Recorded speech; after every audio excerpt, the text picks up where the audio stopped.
je ferai la remarque à Hervé Gillet, à Marc Denis, à François Richard et à moi-même, parce que nous avons été des parlementaires qui avons soutenu une majorité qui avait fait un choix très différent sur l'organisation territoriale de l'État, c'est-à-dire celui de la régionalisation, peut-être à l'excès, de l'organisation de l'État. Et je me mets moi-même dans cette majorité, donc je n'y voyais pas de volonté de débat politique sur le sujet. Et je crois que le retour d'expérience montre qu'effectivement, on a besoin sur certains sujets d'une coordination, sur des compétences telles que l'économie, où les régions sont puissantes institutionnellement, et chacune l'est.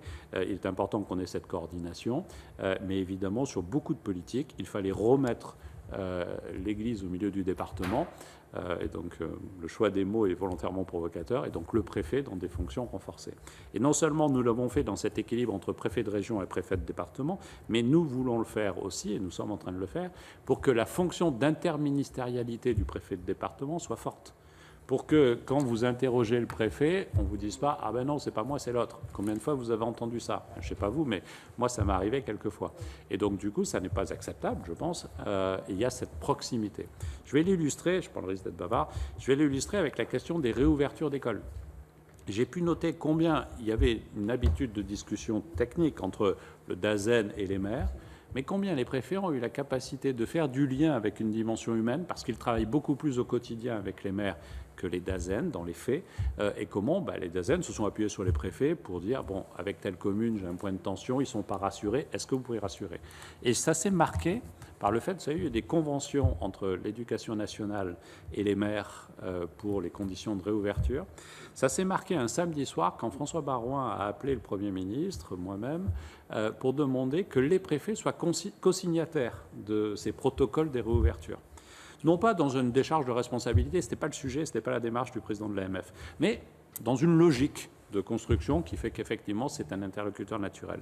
Donc si je ne devais retenir qu'un seul élément du retour d'expérience, qui pour nous n'est pas encore d'actualité, parce que nous sommes encore en gestion de crise sanitaire et nos préfets sont mobilisés pour cela, c'est effectivement le fait qu'on a besoin de préfets puissants, c'est-à-dire équipés, et je plaiderai pour que ce que nous avons vécu depuis pas mal d'années, c'est-à-dire la baisse significative des effectifs des préfectures de département en particulier, puisse être revu, parce qu'on voit comment aujourd'hui, malgré cet affaiblissement conjoncturel et structurel, ils ont su répondre présent à un très haut niveau d'engagement. Sur les zones de défense et de sécurité, en second plan, je ne partage pas, M. Gillet, votre avis. Sur certains sujets, oui. Mais en fait, les zones de défense, on doit les actionner vraiment en fonction du sujet sur lequel nous sommes. Et on a su agir à cette échelle-là. Je vais prendre par exemple l'exemple des vecteurs aériens dans la zone Est, où on a travaillé vraiment à l'échelle de la zone. Mais sur ce sujet-là, pas sur tout. De la même façon, sur la zone Antilles, on a travaillé là avec une coordination des moyens hélicoptères des armées, de gendarmerie, de sécurité civile, parce qu'on devait avoir cette approche de zone. Sur d'autres sujets, non. Et nous avons fait monter en puissance, je pense, les acteurs de prévention et de protection civile. On a mobilisé 30 000 bénévoles dans la gestion de crise sur ces sujets-là. Et aujourd'hui, d'ailleurs, ces associations connaissent des difficultés, notamment de financement, non pas du fait du partenariat avec l'État, parce qu'on les a beaucoup sollicités, plus qu'à l'accoutumée, mais du fait de toute une série de prestations qu'ils réalisent sur des événements qui n'ont pas eu lieu. Et donc aujourd'hui, il y a des tensions qui remontent, et c'est un vrai sujet de préoccupation que nous avons. Il nous faut, sur ces questions-là, faire attention à cela. Est-ce qu'il faut revoir les PCS ? Là aussi, d'expérience pour en avoir piloté. Le problème, c'est qu'une fois qu'on a fait le PCS, des fois, on l'oublie un peu, on le néglige un peu. Donc, il faut une mise à jour permanente. Et la question du risque sanitaire n'était pas dans notre conscience collective. Et votre question, elle est bien posée, parce que peut-être qu'effectivement, cette conscience du risque sanitaire et donc de la gestion de crise, évidemment, on l'a en tête, mais vous savez, on oublie vite.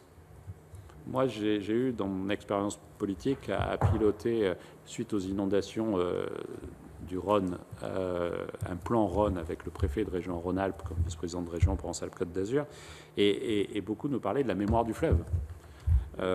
Parce qu'effectivement, et c'est des mémoires humaines, mais qui fait que très vite, là où on construisait en hauteur, on a construit et on a fini par faire un studio dans l'appartement au rez-de-chaussée en oubliant que le fleuve, tous les 10 ans, tous les 15 ans, tous les 20 ans, il débordait. Et donc c'est ce sujet-là, et je pense vraiment que les PCS devront être revus avec cette dimension-là. C'est un sujet sur lequel il nous faudra nous mobiliser. Vous avez abordé le rôle du conseil départemental, des conseils départementaux.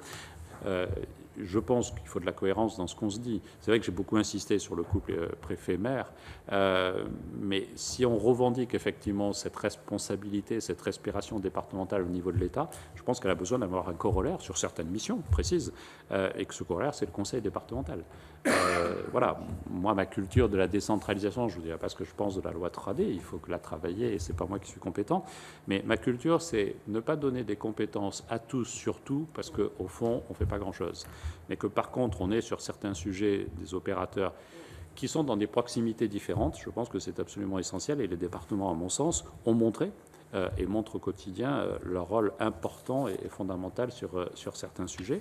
Mais ils renvoient à la question aussi de cet équilibre que nous avons de pouvoir et d'argent et d'inéquité territoriale, parce qu'on a des départements riches, on a des communes riches, on a des départements pauvres et des communes pauvres. C'est ce sujet-là, et le rôle de l'État, c'est d'être justement dans cette capacité de faire vivre la solidarité. Françoise Gatel m'a interrogé